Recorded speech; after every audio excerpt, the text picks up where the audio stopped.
Outside of a few online co-op games and the occasional bout of ganking, I feel like stealth has mostly gone unrepresented in multiplayer games. I'd be more than happy to be corrected on this matter, but the only examples that come to my mind are Splinter Cell and Assassin's Creed. And I'm not wanting to badmouth these games, they're unique, inventive, and are even quite a lot of fun in their own right, but they don't really scratch that stealth itch. I feel as if I'm being encouraged to sprint about the map and attack enemies to get high scores, rather than sneak about. Over time, I began to feel as if that slower, more thoughtful stealth-based multiplayer game that I wanted would never come about, and I made my peace with that. But then, PlayerUnknown's Battlegrounds came out.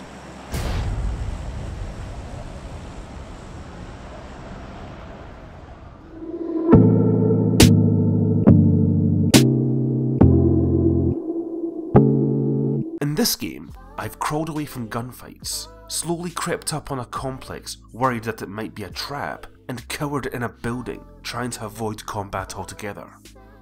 This game may not have the aesthetic trappings of the genre, and the marketing tends to focus more on action, but for my money, PlayerUnknown's Battlegrounds is perhaps the best multiplayer stealth game of all time.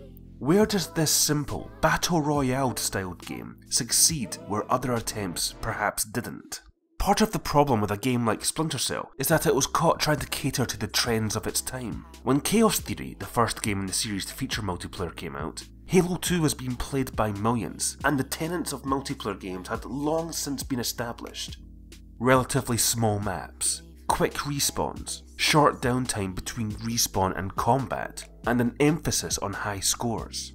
Splinter Cell shared its DNA with these tenets, but tried to add its own identity to the mix. And again, I must stress, I enjoy these games, but this simply isn't stealth, it's too twitchy and frenetic. And despite all the night vision goggles, sneaking suits, and blending into crowds that these games have, there's one thing missing from these titles that I've come to recognise as being vital for any competitive stealth game: complacency.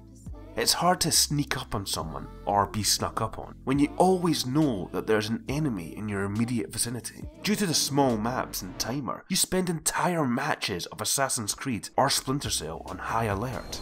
Your team has won. It's stealth light at best, but in Battlegrounds, you can go up to 10 minutes without seeing a single soul. I may start off cautious, moving slowly, checking corners and eyeing horizons, but minutes go by. I eventually let my guard down and get, yes, complacent. It's only natural. I know I should be quiet, but maybe I should jump in that car to cover more ground. Maybe I should quickly pop into this house and see if there's any better equipment. I should move quickly though, and that's when they get you. And when they do, it's nobody's fault but yours. As opposed to other stealth games, I feel as if this title is actively encouraging me to avoid combat. There are no tables you can look at mid-match that will show off your kill-death ratio. In fact, it is possible to win this game without killing anyone whatsoever. There's a perverse sense of satisfaction that I get when I sneak past two other players that are fighting each other. Their numbers are thinning out, and my chances of winning just increased. And often, this tactic comes into full effect for the ending of each match, where the most intense game of chicken begins. All remaining survivors hide in a compact area, waiting for someone else to make the first move, and cracking under the pressure is often a surefire way to biting the bullet. Being killed isn't just a minor inconvenience that puts you in the sin bin for a few seconds. Death matters in this game. You have one life and one goal, and a single mistake can end the entire game for you. It makes even the most calculated of risks carry far more weight. The occasional guaranteed kill feels only natural to jump on, but you might just be drawing attention to yourself.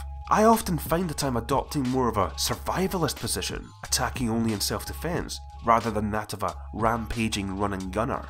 The very act of engaging in combat, the thing that's become second nature in pretty much every single other video game, feels like a risk-reward situation in and of itself.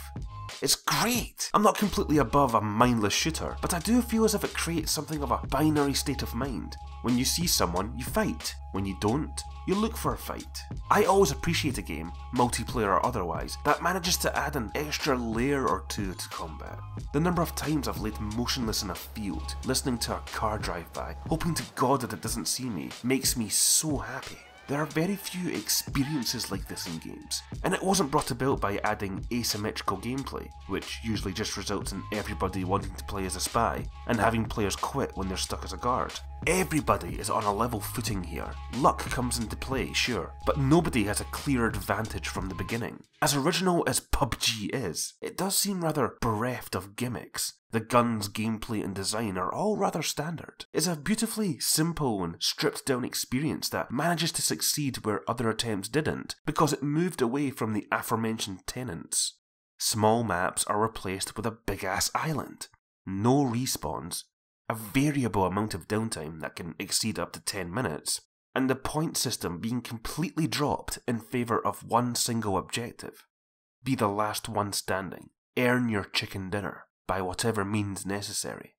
Now granted, this may not be the first game to take such an approach. Hell, it's not even the first foray that Brendan Green, the eponymous Playerunknown, has taken into such a game. But to be frank, I haven't played as Armour Mod or King of the Kill. But even so, while those experiences have been successful in their own right, they haven't quite reached the stratospheric levels of success that PUBG has. The face of online gaming has just changed, and I for one can't wait to see what sort of games come as a result.